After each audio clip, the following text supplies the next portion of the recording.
এই আল্লাহ সুবহানাহু ওয়া তাআলা তিনি বলছেন আমাকে বাদ দিয়ে যার সামনে মাথা নত করো ওরা আমার গোলাম। সূর্য কার গোলাম? চন্দ্র কার গোলাম? সাপ বলেন, বাঘ বলেন, আগুন বলেন, সব কার গোলাম? এগুলি সব কার কথা শোনে? আগুন যতই পূজা করেন, আগুনের মধ্যে আপনি পড়লে আগুন কি ছাড়বে? ছাড়বে না। তবে হ্যাঁ, আগুনের মালিক যদি বলে তাহলে ছেড়ে দিবে। ঠিক কিনা? ইব্রাহিম আলাইহিস সালাম কি আগুনের ভিতরে যখন ফেলে দেওয়া হচ্ছে, ফেরেশতা বলতেছিল আমার কাছে সাহায্য চাও, আগুন থেকে বাঁচায় দেই।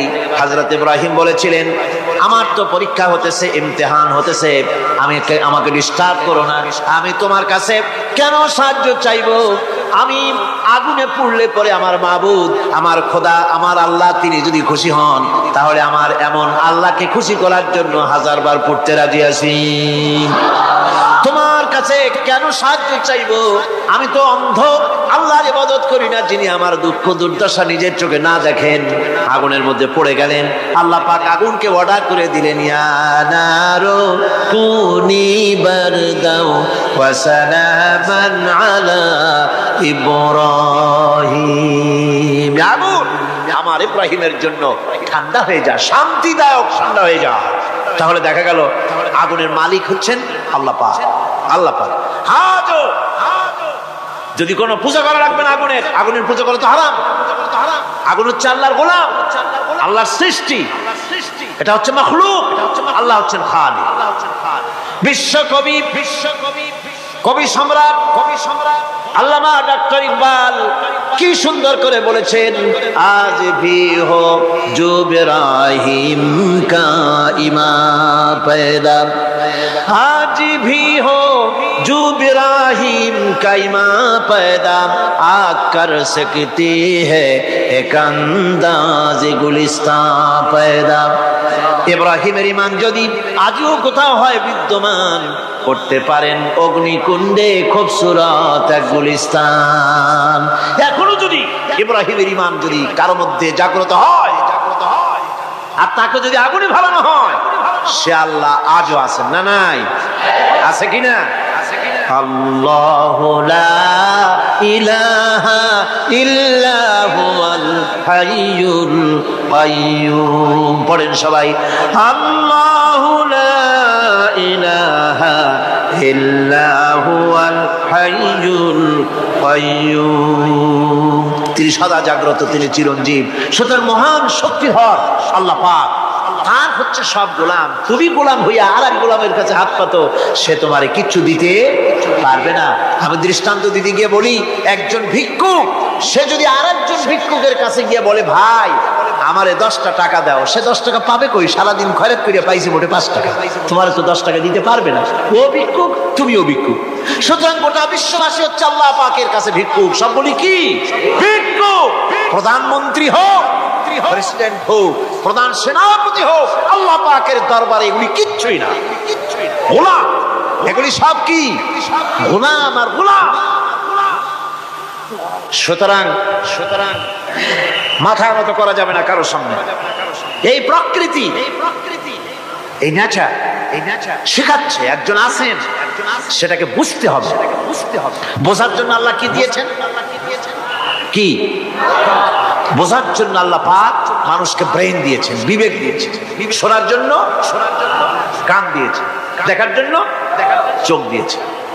আল্লাহ পাক বলছেন লাহুম কুলুবুন লা ইয়াফকাহুনা বিহা ওয়া লাহুম আয়ুনুন লা ইউবসিরুনা বিহা ওয়া লাহুম আযানুন লা ইয়াসমাউনা বিহা উলাইকা কাল আনআম বাল হুম আদাল উলাইকা হুমুল গাফিলুন। আমি যাদেরকে কান দিয়েছিলাম, কলব দিয়েছিলাম, বিবেক দিয়েছিলাম, বিবেক দিয়ে সব বুঝলো, কিন্তু আমারে বুঝলো না। বিবেক দিয়া সব বুঝলো, বিবেক দিয়া সমস্ত জিনিস, নিজের স্বার্থের জিনিসগুলি বুঝলো, কিন্তু আল্লাহকে বুঝলো না। কান দিয়েছিলাম শোনার জন্য, গান শুনলো, বাজে কথা শুনলো, সব শুনলো, কিন্তু হকের দাওয়াত তার কানের মধ্যে ঢুকলো না। হক বুঝলো না, হক শুনলো না, হক দেখলো না। সত্যকে চিনতে পারলো না। আল্লাহ পাক বলেন উলাইকা কাল আনআম, এরা হলো চতুষ্পদ জানোয়ার, জানোয়ার পশু। আল্লাহ কয় না খালি পশু কইলে সারে না, বালহুম বাবা একেবারে পশুর চাইতেও নিকৃষ্ট। কারণ কি? কারণ হলো পশু অবিশ্বাসী নয়, পশু অবিশ্বাসী নয়, পশু কাফের নয়, পশু মুশরিক নয়, পশু মুরতাদ নয়, পশু নাস্তিক নয়, ঠিক কিনা? সুতরাং পশুর চাইতেও খারাপ, পশুর চাইতেও খারাপ। পশু যেটা বোঝে তাও বোঝে। পশু তো অন্তত মালিকের আনুগত্য করে, তার কথা শোনে, যার খায় তার কথা শোনে। কুত্তাটাও, কুকুরও যার খায় তার কথা শোনে, ঠিক কিনা গণ? অথচ যে আল্লাহ রাব্বুল আলামিন খেতে দিলেন, পড়তে দিলেন, সব দিলেন, তার ইবাদতটা বুঝতে চেষ্টা করলো না, তার ইবাদত বুঝতে চেষ্টা করলো না, তার গোলামি করতে জানলো না। সুতরাং এগুলি হচ্ছে উলাইকা কাল আনআম, এগুলি চতুষ্পদ জন্তু এবং জানোয়ারের মতো, বরং তার থেকেও নিকৃষ্ট।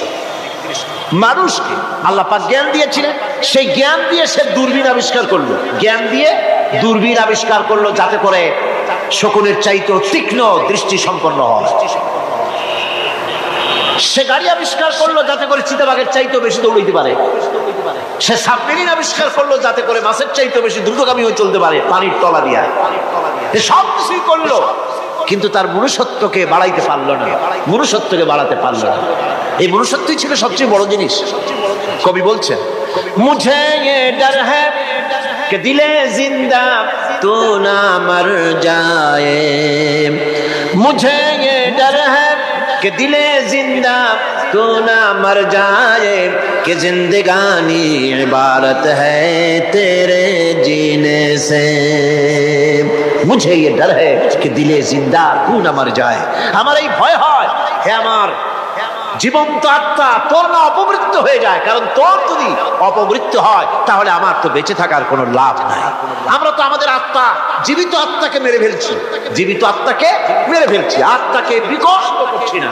আত্মাকে বিকশিত করতে হবে। এই আত্মা বিকশিত হবে কিভাবে? সব জিনিসের খাবার আল্লাহ পাক এই জমিনে তৈরি করেছেন, ঠিক কিনা কথা? সকলের খাবার এই জমিনে।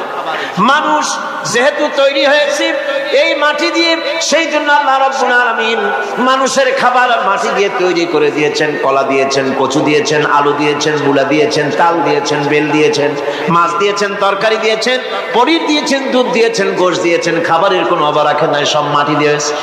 কিন্তু যেই রুহটা আমাদের ভিতরে, যে আত্মাটা আমাদের মধ্যে, যে আত্মা থাকলে পরে বাঁচি, আত্মা না থাকলে পরে মরে যাই, সেই রুহের খাবার আমরা কেউ দিতেছি না। রুহটা কি? আল্লাহ পাক বলছেন নবী আপনাকে প্রশ্ন করা হয় ওয়ায়াসআলুনাকা আনির রূহ কুলির রূহু মিন আমরি রাব্বি। নবী হে, প্রশ্ন করা হয় রূহ কি জিনিস? এর জবাব হচ্ছে এই বলে দিন, রূহ হচ্ছে আল্লাহর একটু অর্ডার, একটু হুকুম তোমার ভিতরে কাজ করছে। ওই রূহেরও কিছু খাবার আছে, ওই রূহেরও কিছু খাবার আছে। সে রূহকে খাবার জমিনে তৈরি হবে না। রূহ গোশত খাবে না, পনির খাবে না, দুধ খাবে না, সর খাবে না, ফল খাবে না, কি খাবে? রূহের খাবার। যেহেতু রূহ এই পৃথিবীতে তৈরি হয় নাই, রূহ এসেছে আলমে আরওয়াহ থেকে, সেজন্য রব্বুল আলামিন রূহের খাবার পাঠিয়েছেন লৌহ মাহফুজ থেকে। আল্লাহ পাক কোরআনে কারীমকে রূহের খোরাক করে পাঠিয়েছেন। রূহকে যদি বাঁচাতে চান তাহলে তার একমাত্র খাদ্য হতেছে তেলাওয়াতে কোরআন, তেলাওয়াতে কোরআন। যত তেলাওয়াত করবেন ততই মজা লাগবে। সুবহানাল্লাহ, কোন সুবহানাল্লাহ। একটু হারাম শরীফ থেকে বেড়ায় আসেন। টাকা পয়সা যাদের আছে তাদের বলছি, পয়সা কড়ি যাদের আছে সিঙ্গাপুর বেড়ায়। আরে সিঙ্গাপুর বেড়ায় করবা কি? মার্কেটিং ছাড়া আর কিছুই নেই। সিঙ্গাপুর, ব্যাংকক, হংকং এই সমস্ত জায়গায় ঘুরে টুরে আসে আর খুব দেখে আসছে।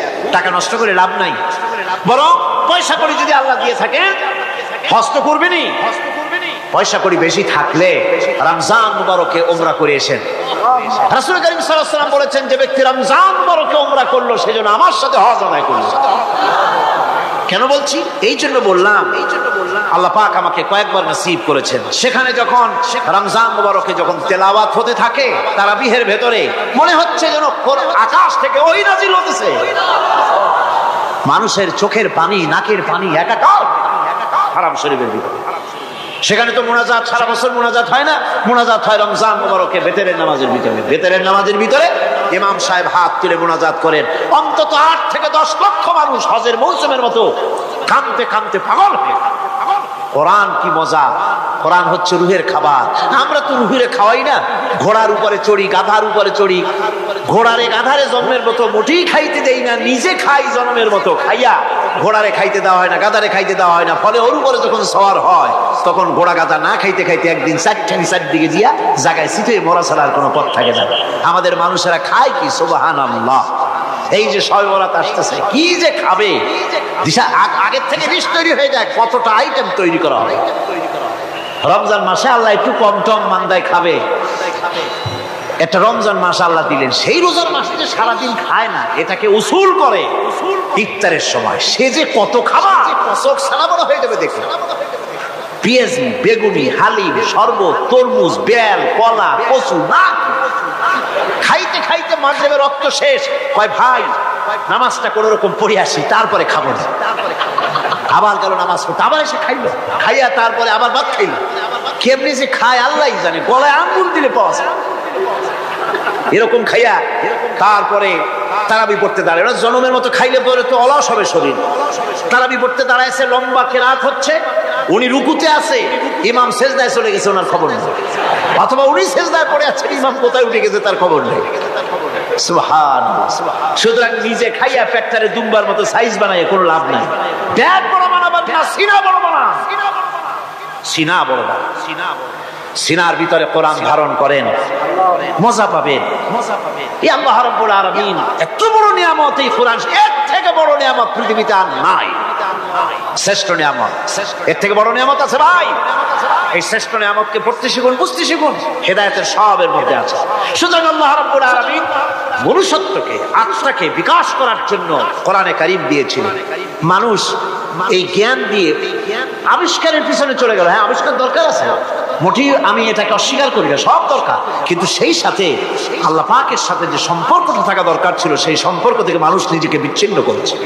কোরআনে কারীমে আল্লাহ পাক বলছেন, লাকাদ খালাকনাল ইনসানা ফি আহসানি তাকওয়িম। সব থেকে সুন্দর করে বানিয়েছি কারে? মানুষ। চিল্লা এখন কারে? মানুষ হলো সবচাইতে সুন্দর, সবচাইতে সুন্দর সৃষ্টি আমার। ওগুলা, এই মানুষগুলি হচ্ছে আশরাফুল মাখলুকাত। মানুষ কি মাখলুকাত? সৃষ্টির সেরা। আপনারা সৃষ্টির সেরা হইলেন কি দিয়া? আপনারা কি বাঘের মতো দৌড়াতে পারেন? বল্লার মতো হুল ফুটাইতে পারেন? কুত্তার মতো কামড়াইতে পারেন? হাতির মতো শক্তি আছে? গরিলার মতো শক্তি আছে? মাছের মতো সাঁতরাইতে পারেন? সাপের মতো ক্রুদ্ধতা আছে? সিংহের মতো হিংস্রতা আছে? তো কিসের, কোন দিক থেকে আপনি আশরাফুল মাখলুকাত হলে? আশরাফুল মাখলুকাত হয়েছেন জ্ঞানের কারণে। কিসের কারণে? সেই জ্ঞানটার জন্যই তো আপনি সৃষ্টির সেরা। এই সৃষ্টির সেরা মানুষ, সুন্দর মানুষ, এই মানুষগুলি সুম্মা রাদাদনাহু ফি আসফালা সাফিলিন। সুম্মা রাদাদনাহু আসফালা সাফিলিন। এই মানুষ নিচে নামতে নামতে এত নিচে নামে, শয়তান অবাক হয়ে গালে হাত দিয়া নিচের দিকে তাকাইয়া দেখে আর চিন্তা করে, এর দূর নামলো কেমন? শয়তান অবাক হয়ে যায় মানুষের অবস্থা দেখে। আর America, British parliament, American parliament আইন পাস করে পুরুষে পুরুষে বিবাহ জায়েজ করে দিয়েছে সেখানে। নাউযুবিল্লাহি মিন যালিক। শয়তানের চাইতে অনেক কিছু, শয়তান ওই সব কাম জানেও না, বোঝেও না। শয়তান তো ভালো, কুত্তাও জানে না, ঠিক কিনা কন?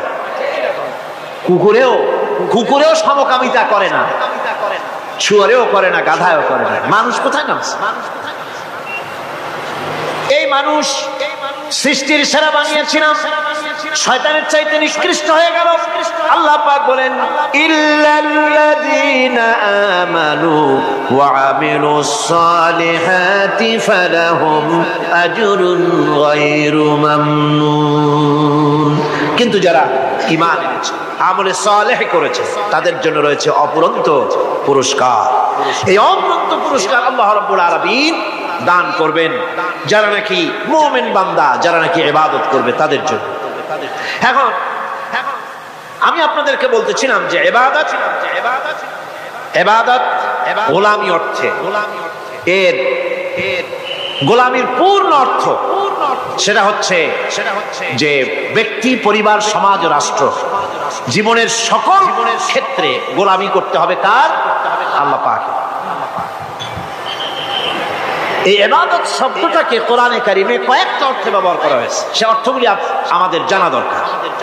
যেমন ইবাদত এবং দাসত্ব অর্থে আল্লাহ পাক বলছেন ثم أرسلنا موسى وأخاه هارون بآياتنا وسلطان مبين।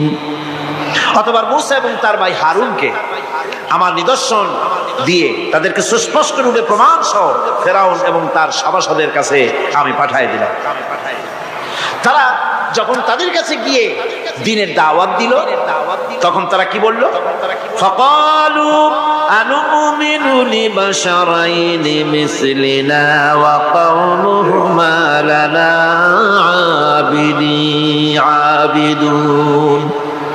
আমি যখন তাদেরকে পাঠালাম, তারা যখন দ্বীনের দাওয়াত দিলেন, ইবাদতের দাওয়াত দিলেন, তখন তারা বলল আমরা কি এমন আমাদেরই মতো দুজন মানুষের আনুগত্য করব? এখানে আবেদুন অর্থাৎ দাসত্ব, আমরা কি তার দাসত্ব করব? এই দাসত্ব একমাত্র আল্লাহরই হতে পারে, আর কারো হতে পারে না। সেজন্য কোরআনে কারীম অন্যত্র বলছে ইয়া আইয়ুহাল্লাযীনা আমানু কুলু মিন তাইয়্যিবাতি মা রাযাকনাকুম ওয়াশকুরু লিল্লাহি ইন কুনতুম ইয়্যাহু তা'বুদুন।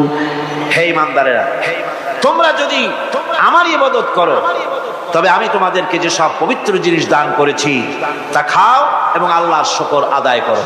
তো ইবাদত আল্লাহ পাকের করলে আল্লাহ পাক তাদেরকে খেতে দিবেন, পড়তে দিবেন, সবকিছু আল্লাহ পাক করে দিবেন। তো আল্লাহ পাকের ইবাদত করতে হবে, আল্লাহ পাকের উপর ঈমান আনতে হবে, আর তাগুতকে অস্বীকার করতে হবে। অন্য আরেকটি আয়াতে কথাটা এভাবে এসেছে فمن يكفر بالطاغوت ويؤمن بالله فقد استمسك بالعروة الوثقى لا انفصام لها والله سميع عليم। فمن يكفر بالطاغوت, যে ব্যক্তি তাগুতকে অস্বীকার করলো, ওয়া ইউমিন বিল্লাহ এবং আল্লাহর উপর ঈমান এনেছে, ফাকাদ ইসতামসাকা বিল উরওয়াতিল উসকা, সে এমন এক মহান অবলম্বন ধারণ করলো যে কোনো জিনিসই তাকে বিচ্ছিন্ন করে দিতে পারবে না। এমন এক মহান অবলম্বন ধারণ করেছে। সুতরাং আল্লাহর উপর ঈমান আনতে হবে, তাগুতকে অস্বীকার করতে হবে। ইবাদত জীবনের সকল ক্ষেত্রে করতে হবে কার? আল্লাহ পাক। কোরআনে কারীম বলছেন, এর আগে আমি প্রথমে শুনিয়েছি সমস্ত নবীরা আম্বিয়া আলাইহিস সালাম তারা তার নিজের জাতিকে গোলামির জন্য দাওয়াত দিয়েছেন। আল্লাহ পাকের বলেছেন আমার জাতি, একমাত্র নবী মুহাম্মদ রাসূলুল্লাহ সাল্লাল্লাহু আলাইহি ওয়াসাল্লাম আমার জাতি তিনি বলেন নাই। তাকে দিয়ে আল্লাহ পাক বলেছেন ইয়া আইয়ুহান নাসু উবুদু রাব্বাকুমুল্লাযী খালাকাকুম والذين من قبلكم لعلكم تتقون يا أيها الناس اعبدوا ربكم الذي خلقكم ربكم اعبدوا ربكم أي أطيعوا ربكم গোলামি করো, আনুগত্য করো, দাসত্ব করো তোমার সেই প্রভুর, সেই রবের যিনি তোমাকে সৃষ্টি করেছেন। তার আনুগত্য জীবনের সব ক্ষেত্রে করো। এক জায়গায় করলে হবে না, সব জায়গায় করলে হবে। আগামী রাত্রিটা হচ্ছে শবে বরাত, তাই না? বোঝেন নাকি বোঝেন না? আগামী রাত্রিটাই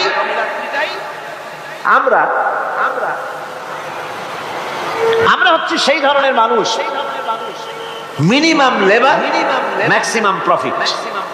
অল্প কাজ করে বেশি প্রফিট যদি করা যায় আমরা সেই পক্ষে বেশি। শবে বরাত, শবে কদরে ইবাদত করিয়া জীবনের সব গুনাহ মাফ করাইতে চাই, আর করাইয়া মনে করলাম, বিশ্বাস করলাম যেটা এইভাবে হয়, কিন্তু পরের দিন থেকে আবার যেরকম ছিল মানুষ সেরকম হয়ে যায়। সারা রাত জাগলো শবে বরাতে, সারা রাত জাগলো। সকালবেলায় যে ব্যবসায়ী সারা রাত জাগলো, সকালবেলায় দোকানে দিয়ে ওজনে কম দেওয়ার অভ্যাস তার পরিবর্তন হইল না। যে কৃষক সারা রাত জাগলো, পরের দিন জমিনের আইল ঠেলার অভ্যেসটা পরিবর্তন হলো না। যে ব্যক্তি মিথ্যে কথা বলতো, চুরি করতো, ডাকাতি করতো, যে অফিসার সারা রাত জেগেছেন, পরের দিন অফিসে গিয়ে তার ঘুষ খাওয়ার বদভ্যাস থেকে তিনি নিজেকে বিরত রাখতে পারেননি। তাহলে এই শবে বরাত করে রাত জেগে ফায়দা কতটুকু? কতটুকুন ফায়দা? হ্যাঁ, ফায়দা কিছু আছে, ফায়দা আছে। সেটা হলো পায়াস খাওয়া, সেটা হলো গোশত খাওয়া, রুটি খাওয়া, এই ফায়দা তো হবেই, এগুলি হয়। কিন্তু আপনার মূল ফায়দা হবে কি করে যদি আপনার অভ্যাসের পরিবর্তন না হয়? কথা বোঝেন কিনা? কথা বোঝেন কিনা? মূল অভ্যাসের তো পরিবর্তন করতে হবে। একজন মাঠে মাঠে ঘুরছে, আর এক পাগল এসে জিজ্ঞেস করছে, ঘুরছো কেন? ঘুরবো না, আগামীকাল কোরবানির দিন, গরু তালাশ করতেছি, গরু পাচ্ছি না, বাজারে টাজারে ঘুরলাম, আবার আর এক বাজারে যাচ্ছি। আরে বাজারে বাজারে গরু কেন? মাঠে কত গরু আছে, একটা ধরে জবাই দিলেই তো হয়। লোকটি বলছে, দেখো পরের গরু জবাই দিলে তাতে গোনা হবে। কয় না, তুমি অঙ্ক বোঝো না। গরু যারই হোক, কোরবানির দিনে গরু জবাও যদি করো তাহলে সব একটা হবে। কোরবানি উপলক্ষে জবাও করছে, একটা সব পাবা না? তো কোরবানির জন্য একটা সব হবে, আর চুরির জন্য অবশ্যই একটা পাপ হবে।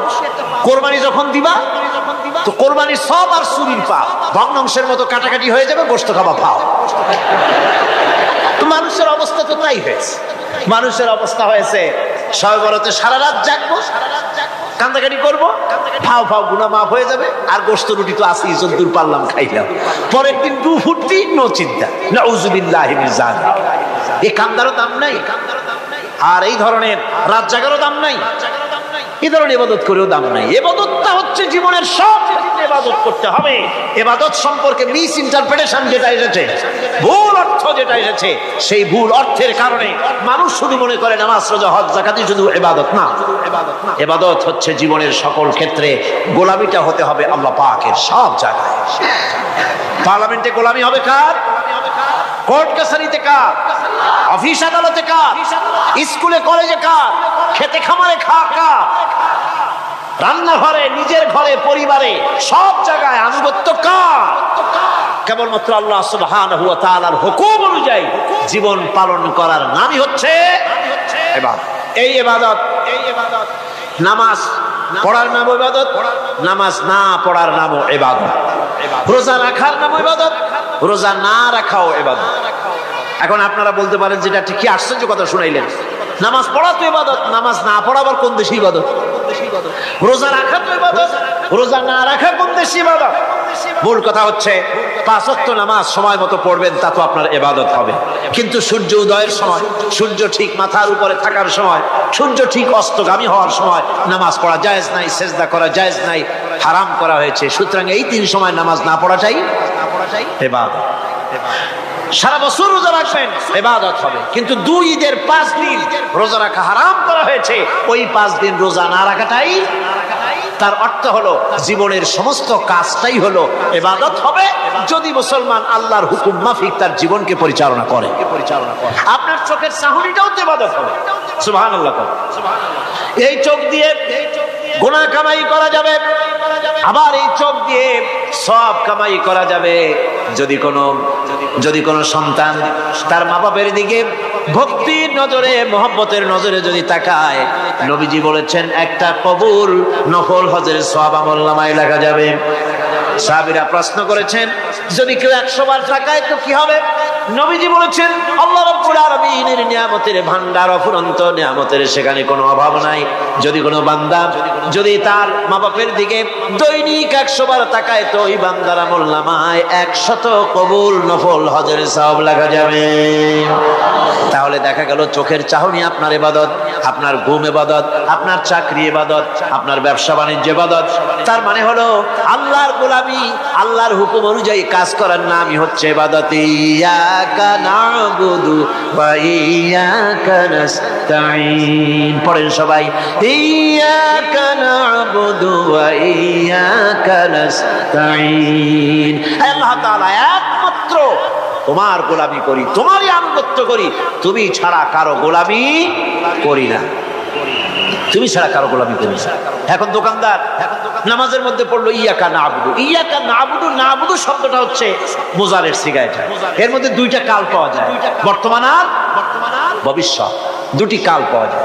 নাবুদু, নাবুদু এই শব্দ দিয়ে বোঝানো হচ্ছে কি, আয় আল্লাহ পাক এই নামাজের ভিতরে যেমন তোমার হুকুম পালন করে নামাজ আদায় করছে, যেমন নামাজের ভিতরে কিছু খাওয়া যায় না, বাইরে খাওয়া জায়েজ ছিল, নামাজ পড়ছি বলে খানাটা আমার জন্য হারাম হয়ে গেছে। কথা বলা জায়েজ ছিল, নামাজের ভিতরে কথা বলা হারাম করে দিলাম। এদিক ওদিক তাকানো জায়েজ ছিল, নামাজের ভিতরে এদিক ওদিক তাকানো বন্ধ করে দিলাম। তার মানে আমার জন্য চিরস্থায়ী, সব সময়ের জন্য আমার জন্য হালাল করে দেওয়া জিনিসগুলি এই নামাজের ভিতরে অল্প সময়ের জন্য হারাম করে প্রমাণ করে দিলাম। মাবুদ গো, এই নামাজের পরে চিরস্থায়ী হারামগুলি এইভাবে আমার জন্য হারাম করে নেব। নামাজটা পড়ছি যেভাবে করে নামাজের বাইরের জীবন চালাবো সেইভাবে করে। সেজদা দিলেই তো সওয়াব হয়, সেজদা দিলে কি হয়? সওয়াব হয়। যদি কেউ 5-6টা সেজদা দিয়ে দেয় এক রাকাতের মধ্যে তো কি হবে? যদি কেউ নামাজ পড়লে তো সওয়াব হয়। ফজরের নামাজ যদি 4 রাকাত পড়ে তো কি হবে? মাগরিবের নামাজ যদি 2 রাকাত পড়ে অথবা 4 রাকাত পড়ে তো কি হবে? ইচ্ছে করে যদি এভাবে করে, ভুল করবে নয়, ইচ্ছে করে যদি করে তাহলে আল্লাহর আইনের সঙ্গে বিরোধিতা করছে বলে সে বিদ্রোহী হিসাবে প্রমাণিত হবে। সুতরাং কথা হচ্ছে নামাজের ভিতরে আয় আল্লাহ পাক ইয়াকা নাবুদু, এই নামাজের ভিতরে তোমার হুকুম মেনে যেভাবে নামাজ আদায় করি, নামাজের বাইরের জীবনটাও তোমার হুকুম মেনে পালন করব। এটাই হচ্ছে ইবাদতের মূল থিম, মূল আইডিয়া, মূল ফিলোসফি। নামাজ ইবাদত করতে হবে জীবনের সব ক্ষেত্রে। নামাজের ভিতরে বললাম ইয়াকা নাবুদু, দোকানদার। এই লোকটা কি? দোকানদার, ঘি ঘি বিক্রি করবে, ঘি আনছে দোকানে, ঘি আনছে। তারপরে নামাজ পড়তে দাঁড়িয়েছে, দোকানের পিছনে ছোট্ট ঘর আছে, নামাজ পড়তে দাঁড়িয়েছে। শুরু করে দিল আল্লাহু আকবার, আলহামদুলিল্লাহি রাব্বিল আলামিন, আর রহমানির রহিম, মালিকি ইয়াউমিদ্দিন, ইয়াকা নাবুদু ওয়া ইয়াকা। তাড়াতাড়ি পড়তে হবে যেহেতু খরিদ্দার আসতেছে। খরিদ্দার 2-4 জন ভিড় জমায়েছে, নামাজ ছেড়ে দিয়েছে। কর্মচারীকে ডাকছে, শোন ভিতরে আসো। আমি তো কেবল খাঁটি ঘি নিয়ে আসছি, ওর মধ্যে তো ভেজাল দিই নাই। তাড়াতাড়ি করে ওর মধ্যে যা দিয়ে ভেজাল দিতে হয় ভেজাল দিয়ে ঠিক মতো দিয়া তারপরে বিক্রি করবি। 100 টাকা কিনছিস, 250 টাকা করে বিক্রি করবি। আল্লাহ আকবার, আর রহমানির রহিম, মালিকি ইয়াউমিদ্দিন, ইয়াকা নাবুদু ওয়া ইয়াকা। এটা নামাজ হইল? কর এই নামাজের আল্লাহর কোনো দরকার আছে? কোনো দরকার নেই। ইবাদত তো হবে নামাজ যার হুকুমে, ব্যবসা তার হুকুমে। নামাজে সেজদা দিব যার হুকুমে, রোজা রাখবো তার হুকুমে, নামাজ পড়বো যার হুকুমে, অর্থনীতি চালাবো তার হুকুমে, নামাজ পড়বো যার হুকুমে, আমার দেশের কলকারখানা চলবে, নামাজ পড়বে যার হুকুমে, পার্লামেন্ট চলবে তার হুকুমে, নামাজ পড়বো যার হুকুমে, রাজনীতি চলবে তার হুকুমে। এর উল্টা পাল্টা যদি হয় মুসলমান মানতে পারে কখনই। সুতরাং মুসলমানকে আনুগত্যের মস্তককে অবনত করে দিতে হবে আল্লাহ পাকের সামনে। আল্লাহর সঙ্গে আর বান্দার সঙ্গে হক আছে, বান্দার উপরে আল্লাহর হক এবং আল্লাহর উপরে বান্দার হক কি, এ ব্যাপারে একটি হাদিস আপনাদেরকে শোনানো যায়। হাদিসটি হচ্ছে মুআজ বিন জাবাল রাদিয়াল্লাহু তাআলা আনহু قال كنت رديف النبي صلى الله عليه وسلم على حمار فقال لي يا معاذ أتدري ما حق الله على العباد وما حق العباد على الله। হযরত মুআজ বিন জাবাল রাদিয়াল্লাহু তাআলা আনহু বলেন যে আমি রাসূল করিম সাল্লাল্লাহু আলাইহি ওয়াসাল্লামের পেছনে তার গাধায় সওয়ার ছিলাম। তিনি আমাকে জিজ্ঞেস করলেন, মুআজ তুমি কি জানো বান্দার উপরে আল্লাহর হক কি এবং আল্লাহর উপরে বান্দার হক কি? তিনি বললেন আল্লাহু ওয়া রাসূলুহু আ'লামু, আল্লাহ এবং তার রাসূল খুব ভালো করে জানেন।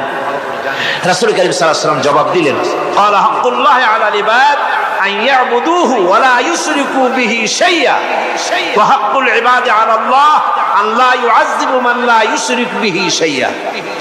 আল্লাহর নবী বলেন বান্দার উপরে আল্লাহর উপরে বান্দার হক হতেছে, আল্লাহর উপরে বান্দার হক হতেছে বান্দা আল্লাহ পাকের ইবাদত করবে, আল্লাহর গোলামি করবে, আল্লাহর আনুগত্য করবে, দাসত্ব করবে। সেই আনুগত্য ইবাদত আর গোলামির ভিতরে কাউকে শরীক স্থাপন করবে না। বান্দার উপরে আল্লাহর হক হতেছে যেই বান্দা আল্লাহ পাকের ইবাদত করবে, গোলামি করবে, আর কোন শিরক করবে না, কিয়ামতের দিন ওই বান্দা সম্পর্কে আল্লাহর হক হবে। বান্দাকে জাহান্নামের আগুন আল্লাহ পাক হারাম করে দিয়ে তার জান্নাত দিয়ে দিবেন। এটাই হলো বান্দার উপর আল্লাহ পাকের হক। সুতরাং ইবাদত হবে সলিড কার জন্য? আল্লাহ পাকের জন্য। জোরে বলেন কার জন্য? একমাত্র, কেবলমাত্র, শুধুমাত্র আল্লাহ পাকের জন্য গোলামি হবে। আল্লাহ রাব্বুল আলামিন আপনার ফিঙ্গারপ্রিন্ট, আপনার আঙ্গুলের ছাপ এমন করে দিয়েছেন, এই আঙ্গুল দিয়ে যদি কাগজের উপর একটা টিপ মারেন, টিপ সই করেন, আপনার বাবা কবর থেকে উঠে এসেও বলতে পারবে না যেটা আপনার না। আদম আলাইহিস সালাম থেকে নিয়ে আজ পর্যন্ত, আজ থেকে নিয়ে কিয়ামত পর্যন্ত যত মানুষ পৃথিবীতে এসেছে আর আসবে, কোন মানুষের আঙ্গুলের রেখার সঙ্গে আর একজন আঙ্গুলের রেখার মিল হবে না। এ হচ্ছে আমার আল্লাহর সৃষ্টি, সুবহানাল্লাহ। সুতরাং তিনি বলছেন, আমি মাতৃগর্ভের ভিতরে সন্তান তৈরি করি, সেই সন্তানকে কোনটা কন্যা সন্তান, কোনটা পুত্র সন্তান আমি বানাই। এই কাজটা যিনি পারেন, এবার দেখেন সামনে কি বলতেছেন আল্লাহ, এই কাজটি যিনি করতেছেন, আলাইসা যালিকা বিকাদিরিন আলা আইয়ুহিয়াল মাউতা। এত বড় কাজ যিনি সম্পাদন করেছেন, এক ফোঁটা নাপাক পানি, এক ফোঁটা নিকৃষ্ট গান্দা পানি যা শরীর থেকে নির্গত হলে বলে গোসল ফরজ হয়ে যায়, এমন এক ফোঁটা পানি দিয়ে তোমার জন্মের উৎপত্তি করেছি, আকার দিলাম, হাত দিলাম, পাও দিলাম, চোখ দিলাম, সুন্দর করে বানালাম, তারপরে পৃথিবীতে পাঠালাম। এরপরে তুমি কি করে মনে করতে পারো যে সেই আল্লাহ তোমার মৃত্যুর পরে আবার চিন্তা করতে পারবে না? আলাইসা যালিক, আল্লাহ পাক কি তোমাকে মৃত্যুর পরে, আলাইসা যালিকা বিকাদিরিন, আল্লাহ পাকের পক্ষে এটা কি সম্ভব নয় যে তোমার মৃত্যুর পরে আল্লাহ আবার চিন্তা করবেন? বলেন অবশ্যই পারবেন, বলেন অবশ্যই পারবেন। প্রিয় ভাই সব, আল্লাহ পাক এরপরে বলছেন, ইয়া আইয়ুহান নাসু ইন কুনতুম ফি রাইবিম মিনাল বা'সি ফাইন্না খালাকনাকুম মিন তুরাব। হে মানব সকল, যদি সন্দেহ হয় যে আমি তোমাদের পরকাল সম্পর্কে, যদি পুনরুত্থান সম্পর্কে যদি তোমাদের সন্দেহ হয়, জানা থাকা উচিত আমি তোমাদেরকে মাটি দিয়ে সৃষ্টি করেছি, মাটির উপকরণ দিয়ে সৃষ্টি করেছি। এই মাটির সাথে মিশে যাবা, আবার উঠানো হবে। মাটিতে কবরের মধ্যে মুর্দা রাখার সময় কি বলি আমরা? মিনহা খালাকনাকুম ওয়া ফিহা নুঈদুকুম। পড়েন সবাই, মিনহা খালাকনাকুম ওয়া ফিহা নুঈদুকুম ওয়া মিনহা নুখরিজুকুম তারাতান উখরা। মাতৃগর্ভের ভিতরে মানুষকে আল্লাহ রাব্বুল আলামিন হাত, পাও, চক্ষু, কর্ণনাসিকা দিয়ে সুন্দর করে মায়ের পেটের ভিতরে বানায়া এই পৃথিবীতে আল্লাহ পাক পাঠায় দেন। আর আল্লাহ পাক বলেন, সুম্মা নুখরিজুকুম তিফলা, বাচ্চার আকারে মায়ের পেট থেকে বের করে দিলাম। যে আল্লাহ রাব্বুল আলামিন এইভাবে করে তোমাদেরকে সৃষ্টি করেন। যালিকা বিআন্নাল্লাহা হুয়াল হক। জেনে রাখো, এই সব কিছু এই জন্যই ঘটে যেহেতু আল্লাহ রাব্বুল আলামিন, আল্লাহ তাআলা মহাসত্য, তিনি যা বলেন তাও সত্য, তার কথার মধ্যে কোনো রকমের বৈপরীত্য নাই। ব্যারোমিটার যন্ত্র আছে, যে যন্ত্রের মাধ্যমে আবহাওয়া মাপা হয়, বৃষ্টি হবে কি হবে না, ঝড় হবে কি হবে না, জলোচ্ছ্বাস হবে কি হবে না, এগুলি ব্যারোমিটার যন্ত্র দিয়া, আবহাওয়া মাপা যন্ত্র দিয়ে তারা মাপে। কিন্তু আপনারা কি কখনো শুনেছেন যে রেডিও টেলিভিশনে বলা হয়েছে সন্দ্বীপ, কুতুবদিয়া, হাতিয়া, সেন্ট মার্টিন এবং বাঁশখালী, আর কি কোন দু একটার নাম, কক্সবাজার, পতেঙ্গা ইত্যাদির উপর দিয়ে 280 মাইল স্পিডে ঝড়ো হাওয়া প্রবাহিত হবে। আগামীকাল 30 ফিট উঁচু হয়ে জলোচ্ছ্বাস হবে, এরকম কথা বলে কেউ? কি বলে? হইতে পারে, হইতে পারে, বজ্রসহ বৃষ্টিপাত হতে পারে। এবার কোরআন শরীফ দেখুন তো, কোরআন শরীফে কোথাও আছে পরকাল হইলেও হইতে পারে, কবর আযাব এটাও হয়তো হইতে পারে, জান্নাত আর জাহান্নাম থাকতেও পারে, এরকম কথা আছে? সব কথা ডাইরেক্ট, কোন কথার ভিতরে কোন রকমের বৈপরীত্য নাই। আল্লাহ রাব্বুল আলামিন বলেছেন ইযাস সামাউ ফাতারাত, আকাশ সমূহ যখন বিদীর্ণ হয়ে যাবে, ওয়া ইযাল কাওয়াকিবু ইনতাসারাত, আর যখন তারকা সমূহ বিক্ষিপ্ত হয়ে পড়বে, ওয়া ইযাল কুবুরু বুসিরাত, আর যখন কবরের ভিতরে যা কিছু আছে সব উদ্গীরণ করে দেওয়া হবে। সমস্ত কথাগুলি ডাইরেক্ট, যালিকা বিআন্নাল্লাহা হুয়াল হক, যেহেতু আল্লাহ মহাসত্য, ওয়া মান আসদাকু মিনাল্লাহি কিলা, আর আল্লাহর চাইতে সত্যবাদী আর কে আছে? বলেন আছে কেউ? সে আল্লাহ রাব্বুল আলামিন বলেন এত কিছু কাজ এত সুন্দর ব্যবস্থাপনা করে যিনি করেন, ওয়া আন্নাহু ইউহিল মাউতা ওয়া আন্নাহু আলা কুল্লি শাইইন কাদির, সে আল্লাহ রাব্বুল আলামিন তোমাদেরকে তোমাদের মৃত্যুর পরে আবার জিন্দা করবে, এতে সন্দেহ করার কোনো কারণ নাই।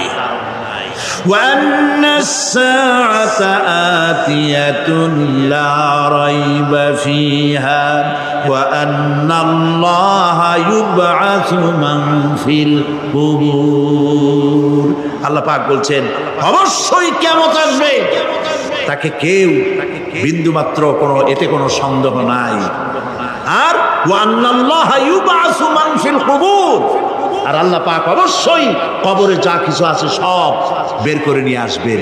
কান্নাহুম জারাদুন মুনতাশির, যেমন আপনারা দেখছেন কিনা এই যে যখন বন্যা বলে, পানি টানি যখন ওঠে, বন্যা নাকি বলে, তুফান, বন্যা ইত্যাদি যখন হওয়ার সম্ভাবনা হয়, তখন মাটি থেকে গ্রাম্য পরিবেশে দেখা যায় মাটি থেকে পোকামাকড়গুলি এভাবে উঠতে থাকে। দেখছেন না? আপনারা দেখছেন কিনা? পাখাওয়ালা পিঁপড়াগুলি এইভাবে সব উঠতে থাকে। কান্নাহুম জারাদুন মুনতাশির, এইভাবে করে পোকামাকড় পতঙ্গগুলি যেভাবে মাটি থেকে উদ্গত হতে থাকে, সমস্ত খবরগুলি থেকে মানুষগুলি এভাবে উদ্গত হয়ে যাবে। তবে হ্যাঁ, আপনারা একটা প্রশ্ন করতে পারেন যে কবর দিয়ে সব উঠবে, কিন্তু যে মানুষের বাগে খাইছে তার কি হবে? যে মানুষের আগুনে পড়ে গেছে তার কি হবে? যে নদীর মধ্যে ডুবে গেছে তার কি হবে? যে কুমিরের পেটে চলে গেছে তার কি হবে? এরকম একটা প্রশ্ন আপনারা করতে পারেন। কবর কাকে বলে সেটা আমাদের জানতে হবে। কবর শুধু মাটির গর্তটাকেই কবর বলা হয় না, এটি আলমে বারজাখ, এটি পর্দা, এটা জবনিকা। মৃত্যুর পরের জীবনটাই হলো আলমে আখিরাত পর্যন্ত যাইতে যে জীবনটা লাগে, যে একটি সময় আছে, এই সময়টার নামটাই হলো কবর। সেটা গর্তের মধ্যে হইতে পারে, মাটির মধ্যে, সেটা বাঘের পেটে হতে পারে, সেটা কুমিরের পেটে হতে পারে, সেটা পানিতে পচে যেতে পারে, এটা কোনো বিষয় না। আল্লাহ পাক উঠাতে চাইবেন এবং সমস্ত কিছুকে কিয়ামতের দিন আল্লাহ রাব্বুল আলামিন তার দরবারে হাজির করবে। তাহলে আমরা বুঝতে পারলাম যে কিয়ামত যে হবে এই ব্যাপারে কোনো সন্দেহের অবকাশ নাই। এখন ওই কিয়ামতের দিন আল্লাহ রাব্বুল আলামিন আমাদের বিচার নেবেন, হিসাব করবেন। দুনিয়ায় যে পরীক্ষা দিয়েছিলাম, এই পরীক্ষায় যদি কেউ একবার ফেল করে, আর একবার পরীক্ষা দিয়ে পাস করার সুযোগ আছে, আরো একবার যদি ফেল করে আবার পরীক্ষা দিয়ে পাস করার সুযোগ আছে। 10 বার পরীক্ষা দিবেন, 10 বার ফেল করবেন, 100 বার পরীক্ষা দিবেন, 100 বার ফেল করবেন, তারপরেও আবার পরীক্ষা দেওয়ার সুযোগ আছে। কিন্তু কিয়ামতের ময়দানে যদি কোনো মানুষ তার জীবনের পরীক্ষায় যদি ফেল করে, দ্বিতীয়বার পরীক্ষা দিয়া পাস করার আর কোনো সুযোগ নাই।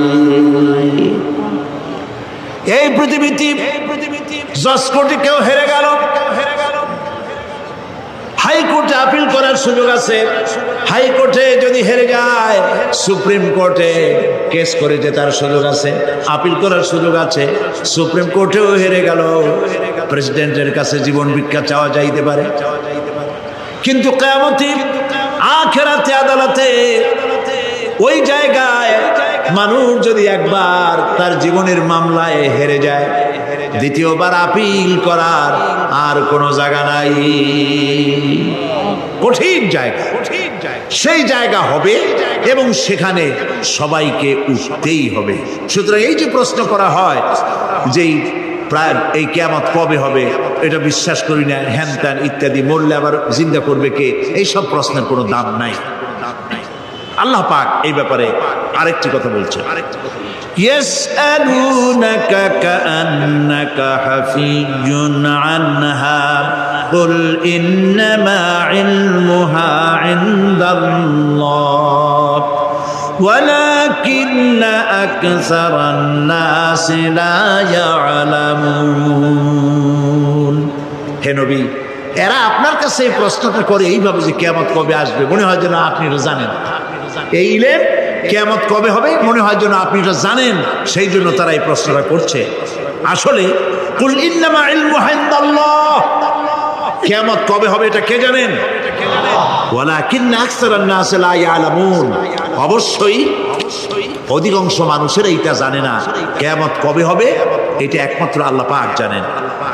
পরকালের জীবন যে হবে এতে কোনো সন্দেহ নাই, সেই ব্যাপারে আল্লাহ পাক বলছেন, আআনতুম আশাদ্দু খালকান আমিস সামাউ বানাহা। তোমরা যে পুনরুত্থান সম্পর্কে অস্বীকার করো, এবার চিন্তা করো, তোমারে বানানো কঠিন না ওই মহা আকাশটা বানানো কঠিন? কোনটা কঠিন বলেন না আপনারা, কোনটা কঠিন? আপনারা একটু তাকায় দেখেন তো, এই যে বিশাল প্যান্ডেল, এই প্যান্ডেলে খুঁটি আছে না নাই? আছে কি না? কতগুলা খুঁটি গুনতে আপনার আধা ঘন্টা খানেক সময় লাগবে, ঠিক না? এই একটা প্যান্ডেল বানাতে যদি এতগুলি খুঁটি লাগে, তাহলে বিশাল আকাশে যদি এইরকম খুঁটি লাগতো আকাশটারে ঝুলাই রাখার জন্য, তাহলে চিন্তা করেন তো, খুঁটির জ্বালায় গাড়ি টাড়ি চালান যাইতো? আছে কোনো খুঁটি? জোরে বলেন, আছে? নাই। ওই আকাশটাকে আল্লাহ পাক বলছেন, আনতুম আশাদ্দু খালকান আমিস সামাউ বানাহা, তোমারে বানানো কঠিন না ওই বিশাল আকাশ বানানো কঠিন? কোনটা কঠিন ছিল? তো ওই আকাশটা বানানোই তো আল্লাহ পাকের কাছে সহজ হয়ে গেছে। তাহলে তোমারে একবার বানাইয়া যে একবার বানাতে পেরেছেন তিনি আবার জিন্দা করতে পারবেন না, এই চিন্তা কেন করো? আল্লাহ রাব্বুল আলামিন কোরআনে কারীমের ভিতরে পরিষ্কার করে বলেছেন, ওরা বলে, কাফের বেঈমানেরা বলে, ক্বালা মাইয়ুহয়িল ইযামা ওয়া হিয়া রামীম, আমাদের হাড় গোড় যখন পচে যাবে, গলে যাবে, কে আমাদের জিন্দা করবে?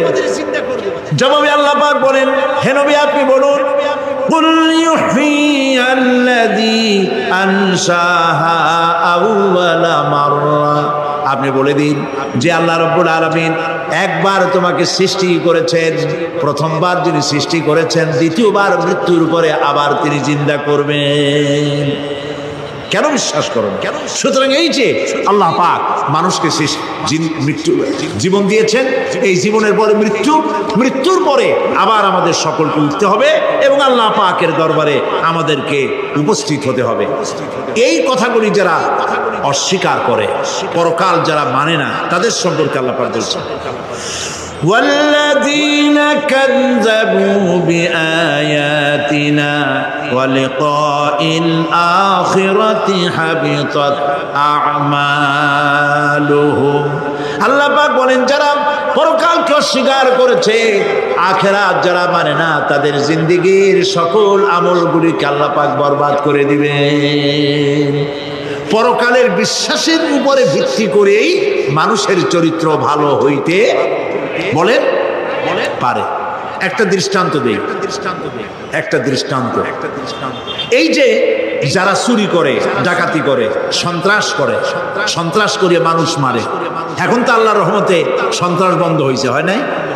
হয়েছে কিনা? সন্ত্রাস বন্ধ হয়েছে, আলহামদুলিল্লাহ বলে। এই সন্ত্রাসগুলি করে কি জন্যে? এদের ধারণা নাই যে আল্লাহ পাক আমাদেরকে উঠাইতে পারবে, আমাদের মৃত্যু হবে, পরকালের চিন্তা নাই বলেই তারা এই কাজটা করে। চাঁদাবাজি, মাস্তানি, কে আপনাকে ঠেকাবে? পুলিশের ভয় আপনি ঘুষ নেবেন না, পুলিশে দেখে ফেলবে। অথবা কোনো পুলিশ মনে করলো যে আমার ঊর্ধ্বতন অফিসার তো দেখেন আমি ঘুষ নেই,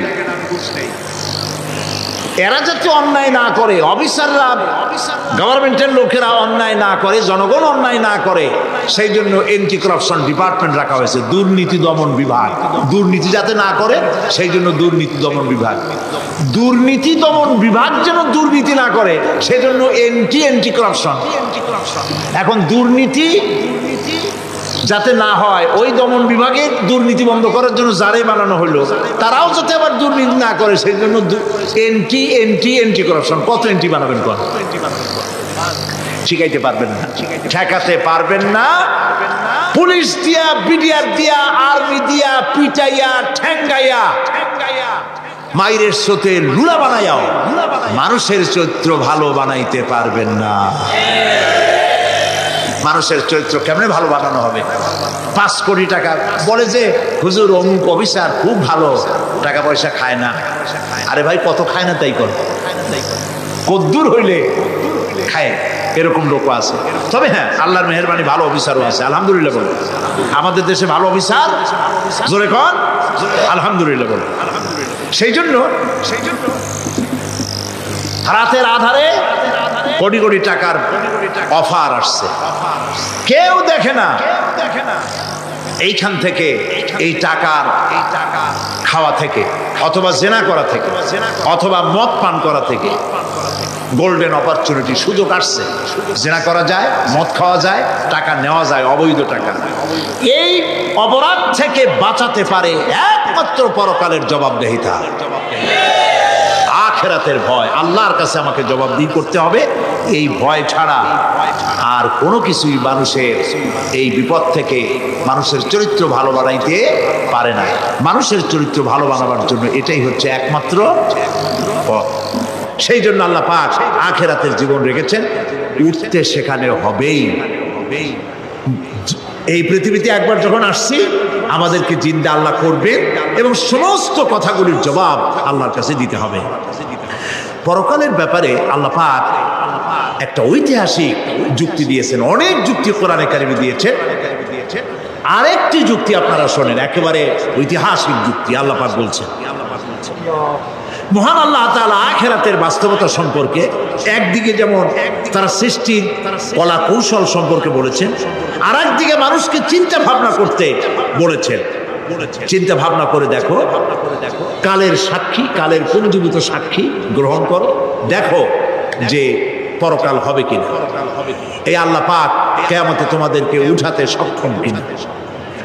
আল্লাহ রাব্বুল আলামিন বলেন, ওয়াত্তুর وكتاب مستور في رق منشور والبيت المعمور والسقف المرفوع والبحر المسجور إن عذاب ربك لواقع ما له من دافع। সূরা তুর। আল্লাহ পাক বলছেন তুর পাহাড়ের শপথ, তুর পাহাড়ের শপথ, সেই প্রকাশ্য পবিত্র গ্রন্থের শপথ যা লিপিবদ্ধ রয়েছে মুসলিম ঝিল্লিতে, চর্ম ঝিল্লিতে লিপিবদ্ধ রয়েছে। আরো শপথ বাইতুল মামুরের, আরো শপথ সুউচ্চ আকাশে, আরো শপথ উচ্ছ্বাসিত তরঙ্গায়িত সমুদ্রে। নিশ্চয়ই সেই আযাব আসবে, আযাব মানে কিয়ামত, সেই পরকাল অবশ্যই আসবে। মা লাহু মিন দাফির, এই শাস্তি থেকে, এই কিয়ামত আসা থেকে, এই কিয়ামত সংগঠিত হওয়া থেকে রোধ করার মতো ক্ষমতা কারো নাই। সুবহানাল্লাহ। এখন আল্লাহ পাক তুর পাহাড়ের কসম করছেন। তুর পর্বত হচ্ছে সেই পর্বতের কথাই ধরা যাক, যেখানে এটি ঐতিহাসিক পর্বত। হযরত মূসা আলাইহিস সালামকে আল্লাহ রাব্বুল আলামিন যেখানে নবুয়তের শিরস্থান পড়িয়ে দিয়েছিলেন, তুর পাহাড়ের ভিতরে। অতুর সিনিন, তুর পাহাড়ের কসম আল্লাহ পাক বলছেন। এবং খোদায় আল্লাহ রাব্বুল আলামিনের সঙ্গে বিরোধিতা করার কারণে ফেরাউনকে এই তুর পাহাড়ের কাছে লোহিত সাগরের মধ্যে দরিয়ায় নীলের মধ্যে আল্লাহ পাক ডুবিয়ে মেরেছিলেন এবং নির্যাতিত বনি ইসরাইলকে শাস্তি দেওয়ার চূড়ান্ত সিদ্ধান্ত এই তুর পাহাড়েই আল্লাহ পাক দিয়েছিলেন। আল্লাহ বলছেন আমি সেই তুর পাহাড়ের কসম করি ওয়া কিতাবিম মাসতুর, এবং পবিত্র গ্রন্থের শপথ, যেই গ্রন্থগুলি নাজিল হয়েছে নবীদের উপরে, ইনজিল, তাওরাত, জাবুর, কোরআন, এই কিতাবগুলির কসম করি। সুবহানাল্লাহ। কোরআনের কসম করি, আল্লাহ পাক বলছেন এই কিতাবগুলির কসম করছি। তুর পাহাড়ের কসম করছি, কিতাবগুলির কসম করছি। ওয়াল বাইতুল মামুর, আর বাইতুল মামুরের কসম করছি। সেটা কি? আকাশের প্রত্যেকটি আকাশে একটি করে বাইতুল মামুর আছে। ওই আকাশের ফেরেশতারা এই বাইতুল মামুরকে কেন্দ্র করে আল্লাহ রাব্বুল আলামিনকে সিজদা দেয়। আল্লাহ পাক হযরত আদম আলাইহিস সালামকে বলেছিলেন একটি ঘর বানাও, বাইতুল মামুরের নিচে বানাও। তিনি বললেন আমি তো জানি না বাইতুল মামুর কোথায়। হযরত জিবরাইলকে পাঠানো হলো। বাইতুল মামুর আকাশের যেখানে আছে ঠিক সেই সোজা বর্তমানে মক্কা শরীফে যে কাবা শরীফ যা আছে অবিকল আল্লাহ পাকের আকাশে বাইতুল মামুর যেখানে, তার সরাসরি নিচেই কাবা শরীফ স্থাপিত হয়েছে। আল্লাহ রাব্বুল আলামিন বলছেন আমি এই বাইতুল মামুরের কসম করছি। এরপরে আল্লাহ পাক বলছেন যে ফেরেশতারা যে বাইতুল মামুরকে তাওয়াফ করে এবং আল্লাহ পাকের ইবাদত করে, সেই বাইতুল মামুরের কসম।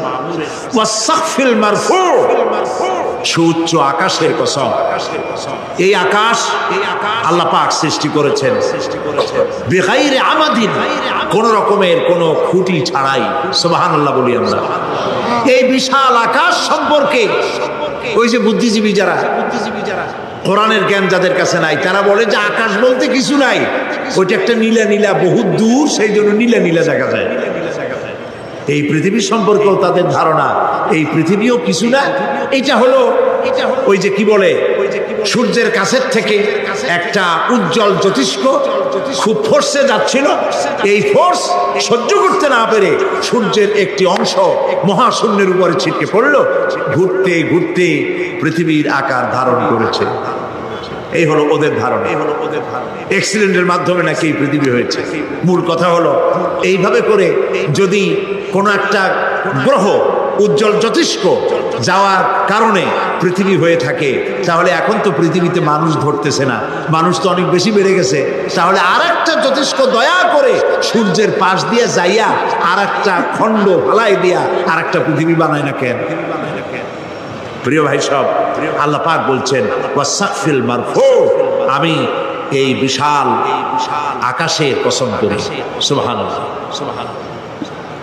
এরপরে ওয়াল বাহরিল মাসজুর, পৃথিবীতে প্রবাহিত উচ্ছ্বসিত তরঙ্গায়িত সমুদ্র রাজির কসম করি। সুবহানাল্লাহ। আচ্ছা বলেন তো এই পৃথিবী এর নিচে কি? এই পৃথিবীর নিচে কি? এই পৃথিবী মহাশূন্যের উপরে ঘুরছে। লক্ষ্য করেন আল্লাহর কত বড় শক্তি। আটলান্টিক মহাসাগর কোথায়? বলতে পারবেন না? এই পৃথিবীতে। আটলান্টিক মহাসাগর কোথায়? এই পৃথিবীতে। আটলান্টিক মহাসাগর, প্রশান্ত মহাসাগর, ভূমধ্য সাগর, যত সাগর আর মহাসাগর সব এই পৃথিবীতে। এই পৃথিবী অসংখ্য পাহাড়, অসংখ্য সমুদ্র আর অসংখ্য মানবরাজি নিয়ে লাটিমের মতো ঘুরতেছে। সুবহানাল্লাহ। মহাশূন্যের উপরে, মহাশূন্যের উপরে লাটিম যেমন ঘোরে পৃথিবী তেমন ঘোরে, অথচ মানুষগুলো ছিটকে পড়ে যায় না, পানিগুলি উড়ে কোথাও পড়ে যায় না। সুবহানাল্লাহ বলতে ইচ্ছে করে না। আল্লাহ রাব্বুল আলামিন সূরা ইয়াসিনের মধ্যে বলেছেন লাশ-শামসু ইয়ানবাগি লাহা আন তুদরিকাল কমারা ওয়ালাল লাইলু সাবিকুন নাহার ওয়া কুল্লুন ফি ফালাকিন ইয়াসবাহুন। সূর্য চন্দ্রের অধিকার নষ্ট করতে পারে না, রাত দুপুরের সময় সূর্য উঠবে না, দিনের দুপুর বেলায় চন্দ্র উদিত হয়ে সূর্যের আলোকে নিষ্প্রভ করতে পারে না। চন্দ্র সূর্যের আগে যেতে পারে না, সূর্য চন্দ্রের আগে যেতে পারে না, কারো গায়ে কারো ধাক্কা লাগে না। অসংখ্য তারকারাজি উড়ে বেড়াতেছে, কারো সাথে কারো কোনো ধাক্কা নাই, কোনো সংঘর্ষ নাই। মহাশূন্যের উপরে সূর্য চন্দ্র যেমন ঘোরে, ওয়া কুল্লুন ফি ফালাকি ইয়াসবাহুন, চাঁদ আর সূর্য যেমন ঘোরে, মহাশূন্যে যা আছে তাও ঘোরে। এই পৃথিবীটা মহাশূন্যের উপরে, গোটা পৃথিবী সমস্ত সমুদ্র আর মহাসমুদ্র নিয়ে সব ঘুরতেছে। সুবহানাল্লাহ। ওয়াল বাহরিল মাসজুর, তরঙ্গায়িত উচ্ছ্বসিত সমুদ্র রাজির কসম করি, সমুদ্র সন্দ্বীপ যাওয়ার সময় কেমন অবস্থা হয় যদি তুফানে পড়ে। দাল্লা মান তাদউনা ইল্লা ইয়াহু, সকলের কথা মানুষ ভুলে যায়। মৌজুন কাল জিবাল, পাহাড়ের মতো যখন ঢেউগুলো আসতে থাকে সবাই সব ভুলে যায়, তখন মনে পড়ে শুধু আল্লাহ। কি মনে পড়ে? আল্লাহ কত বড়, সমুদ্রের কাছে যাই দেখেন। সুবহানাল্লাহ। এই বিশাল বিশাল সমুদ্র রাজির কসম করছি। এতগুলি কসম করে আল্লাহ পাক কোরআনে কারীমের মধ্যে বলছেন, দেখো এই সব জিনিসগুলি আমি সৃষ্টি করেছি, আর এই জিনিসগুলির কসম করে বলছি সেই পরকাল অবশ্যই অনুষ্ঠিত হবে, সেই আযাব আসবে। কেউ এই পরকাল অনুষ্ঠিত হওয়া থেকে কেউ ফিরাইয়া রাখতে পারবে না। এখন তোমরা প্রশ্ন করতেছো, আল্লাযী ফীহি আল্লাযী হুম ফীহি মুখতালিফুন, এই ব্যাপারে তোমরা ইখতিলাফ করতেছো, মতবিরোধ করতেছো, ঠাট্টা করতেছো, বিদ্রূপ করতেছো। কাল্লা সায়ালামুন, অবশ্যই তোমরা জানতে পারবে। সুম্মা কাল্লা সায়ালামুন, অবশ্যই তোমরা জানতে পারবে সেই পরকাল হবে, এতে কোনো সন্দেহ নাই। সুবহানাল্লাহ। এখন ওই পরকাল কিভাবে হবে, কেমনে অনুষ্ঠিত হবে, সে কথাগুলি আমি আগামীকাল আপনাদের সামনে আলোচনা করব ইনশাআল্লাহ।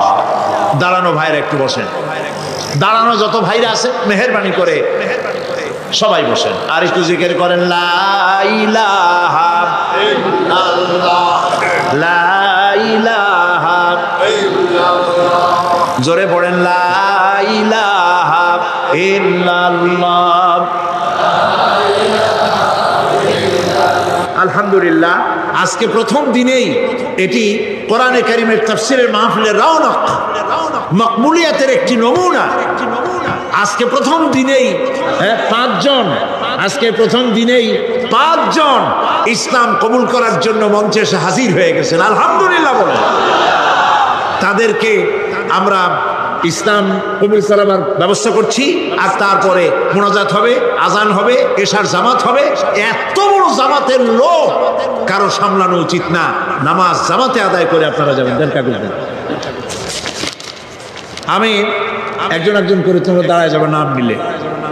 রাখাল চন্দ্র দাস, পিতা যতীন্দ্র চন্দ্র দাস, গ্রাম রাজানগর, আখাউড়া। এর বর্তমান নাম পছন্দ করেছে মোহাম্মদ। কইসে দাঁড়া, ও আচ্ছা। তারপরে গৌরাঙ্গ কুমার ঘোষ, পিতা কাটিয়া চন্দ্র ঘোষ, ধর্ম হিন্দু, আগের জন্য হিন্দু, আর বাড়ি হলো ভেলাবো, রূপগঞ্জ। বর্তমান নাম পছন্দ করেছে মাহবুবুর রহমান।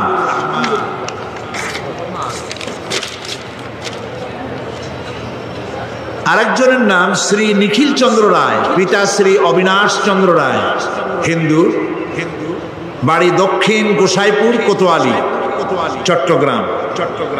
নাম পছন্দ করেছে মোহাম্মদ ওমর ফারুক। মাশাআল্লাহ। দুলাল চন্দ্র মণ্ডল, পিতা মৃত সুনীল চন্দ্র মণ্ডল, ধর্ম হিন্দু, বাড়ি হলো বালা তৈর, নিয়ামতপুর, নওগাঁ। এরা আছে চাঁদগাঁওয়ে, চট্টগ্রামে থাকে। নতুন নাম পছন্দ করেছে মোহাম্মদ আব্দুর রহমান। আরেকজন নয়নচন্দ্র সাহা, পিতা উত্তম চন্দ্র সাহা, গ্রাম বালাখান, কদম রসুল, সীতাকুণ্ড। বর্তমান নাম পছন্দ করেছে মোহাম্মদ সাইফুল ইসলাম।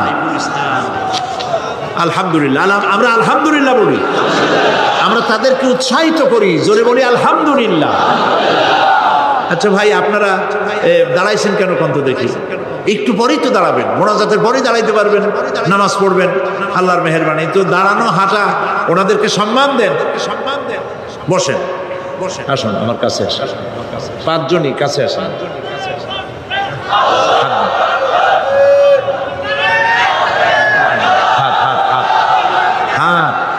আচ্ছা, মাথাগুলি নিচু করে আসুন। লা ইলাহা ইল্লাল্লাহু মুহাম্মাদুর রাসূলুল্লাহ। আল্লাহ ছাড়া কোনো ইলাহা নাই, মাবুদ নাই। মুহাম্মদ সাল্লাল্লাহু আলাইহি ওয়াসাল্লাম আল্লাহর প্রেরিত রাসূল। আশহাদু আন লা ইলাহা ইল্লাল্লাহু ওয়াহদাহু লা শারীকা লাহু ওয়া আশহাদু আন্না মুহাম্মাদান আবদুহু ওয়া রাসূলুহু। আমি সাক্ষ্য দিচ্ছি, জোরে বলো, আমি সাক্ষ্য দিচ্ছি আল্লাহ ছাড়া কোনো ইলাহ নাই, কোনো মাবুদ নাই, কোনো উপাস্য নাই। তিনি একক, তার কোনো অংশীদার নাই। আমি আরো সাক্ষ্য দিচ্ছি মুহাম্মদ সাল্লাল্লাহু আলাইহি ওয়াসাল্লাম আল্লাহর বান্দা এবং তার প্রেরিত রাসূল। সবাইকে বলো আসসালামু আলাইকুম। জবাব দেন আপনারা। প্রিয় ভাই সব, এক মুহূর্ত আগ পর্যন্ত তারা ছিলেন মুশরিক, আর এখন ঠিক পর মুহূর্তে তারা আমাদের তাওহীদবাদী ভাই। আলহামদুলিল্লাহ বলেন, সবাই বলেন আলহামদুলিল্লাহ। আমাদের সকলের আমলনামায় কম বেশি গুনাহ আছে। নবী করিম সাল্লাল্লাহু আলাইহি সাল্লাম বলেছেন, যখনই কেউ বিশ্বাসের সাথে অর্থ সহকারে মনে প্রাণে বিশ্বাস করে কেউ যদি এই কালেমা উচ্চারণ করে, পিছনের সমস্ত গুনাহ খাতাকে আল্লাহ পাক মাফ করে দেন। এদের জিন্দেগির সব গুনাহ মাফ হয়ে গেছে। এখন এরা এখন মাসুম, বেগুনাহ। আমি আল্লাহ পাকের এই বেগুনাহ মাসুম বান্দাদের সাথে আলিঙ্গন করছি।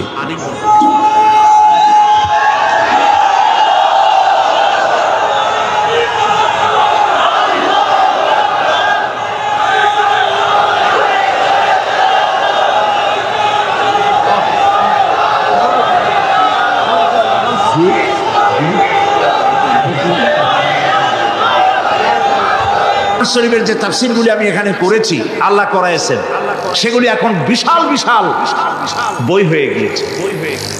সূরা ফাতিহা হয়েছে 520 পৃষ্ঠা, এত বড়। যারা সেবেছে তারা এর নাম রেখেছে তাফসীরে সাঈদী, সূরা ফাতিহা। আমপারা বেরিয়েছে 588 পৃষ্ঠা। এই যে আমপারার তাফসীর আজকে সূরা নাবা থেকে করলাম, দুইটা আয়াতের তাফসীর প্রায় 1.5-2 ঘন্টার মতো করলাম। এই পুরা তাফসীর আমরা যদি জানতে পারি, জীবন সুন্দর হবে। আমপারা, তাফসীরে সাঈদী এবং সূরা আসর এখানে করেছিলাম 5 দিন। সেই 5 দিনের তাফসীর 488 পৃষ্ঠা সূরা আসর। ইমাম শাফিঈ রহমাতুল্লাহ আলাইহি বলেছেন, সূরা আসর পড়ার পর মনে হয়েছে যে কোরআন শরীফের আর কোনো সূরা নাজিল না হইলেও চলতো। সুবহানাল্লাহ। এগুলি সব দোকানে আছে, সূরা ফাতিহা, আমপারা, সূরা আসর। এগুলি আপনারা খরিদ করবেন। তাফহিমুল কোরআন কিনবেন, ফি জিলালিল কোরআন কিনবেন। আল্লাহ যেন আপনাদেরকে তৌফিক দান করেন। সবাই বলি আমিন। আমি আমার বন্ধু হযরত মাওলানা শামসুদ্দিন সাহেবকে সূরা ফাতিহা দিয়েছি, আমপারা এবং সূরা আসর আগামীকাল অথবা আমি আমার সময় মতো দিব। আজকে আমি আমপারা, তাফসিরে সাঈদী আমপারা এবং তাফসিরে সাঈদী সূরা আল আসর। আজকের প্রধান অতিথি বাইতুস শরফের মধ্যমণি, আলেমে দ্বীন, সাহেব ইলম, সাহেব বসীরত, আল্লামা হযরত মাওলানা শাহ কুতুবউদ্দিন সাহেব দামাত বরকাতুহুল আলিয়া, তাকে এই বিশাল মাহফিলের পক্ষ থেকে আমি হাদিয়া পেশ করছি।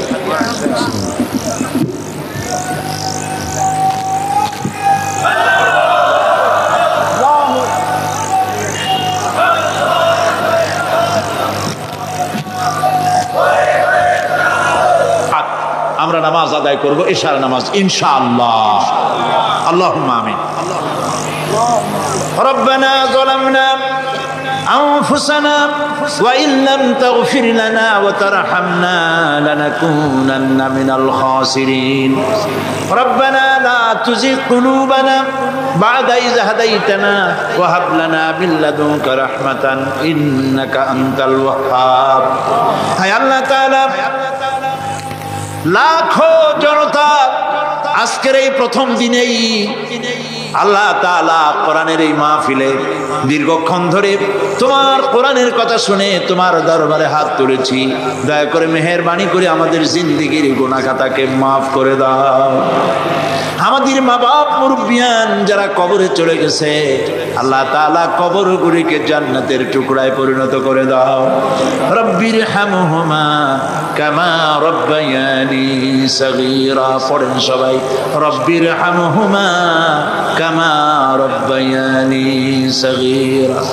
আয় আল্লাহ তাআলা, আমাদের এই বিবি বাল বাচ্চা যা দান করেছো সবগুলিকে দিনদার বানাও, ইমানদার বানাও, নামাজি বানাও, পরেজগার বানাইয়া দাও।